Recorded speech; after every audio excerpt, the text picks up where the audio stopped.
Welcome to Hindsight 2021 for the first full week of July. I'm Damian Muziani, and here's your news.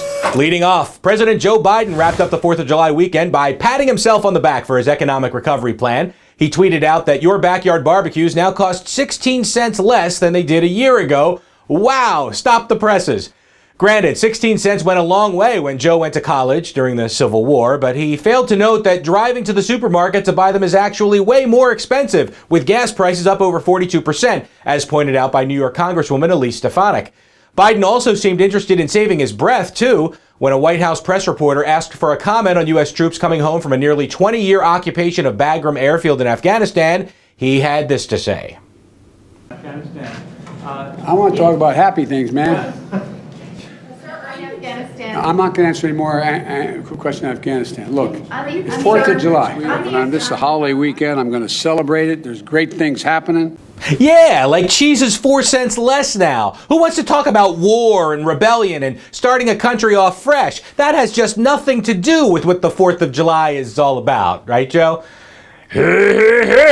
Guess who else celebrated all weekend? Entertainer Bill Cosby was released from state prison in Pennsylvania after serving 3 years for sexual assault. And he wasted no time re-entering society, lining up venues for a new comedy tour.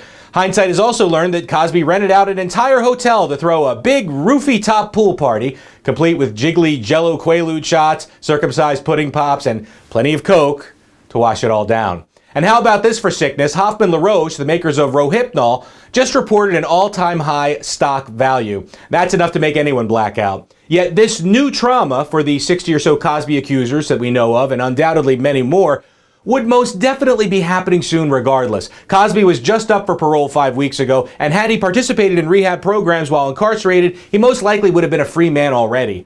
All we can do is offer levity. That's why we fully endorse this, the Statute of Limitations quilt, sewn together using only Cosby sweaters to put the heat on bad actors everywhere and make them super itchy. And speaking of bad actors, Canadian Seth Rogen called out the suspension of American sprinter Sha'Carri Richardson after she tested positive for marijuana, even though she owned up to the violation. Yet Seth didn't seem to give a hoot a couple weeks ago when U.S. champion Shelby Houlihan was banned for 4 years for eating a burrito containing a pork steroid. Actually, why is Seth Rogen pretending to root for Americans anyway? I mean, I get it. The all-time list of top Canadian athletes reads like a who's who of who. But until spliff rapping becomes an Olympic event, we feel Seth should stick to his best talent, taunting Ted Cruz on Twitter. And that's your news. Please like and subscribe, and I'll see you next week with Fresh Hindsight.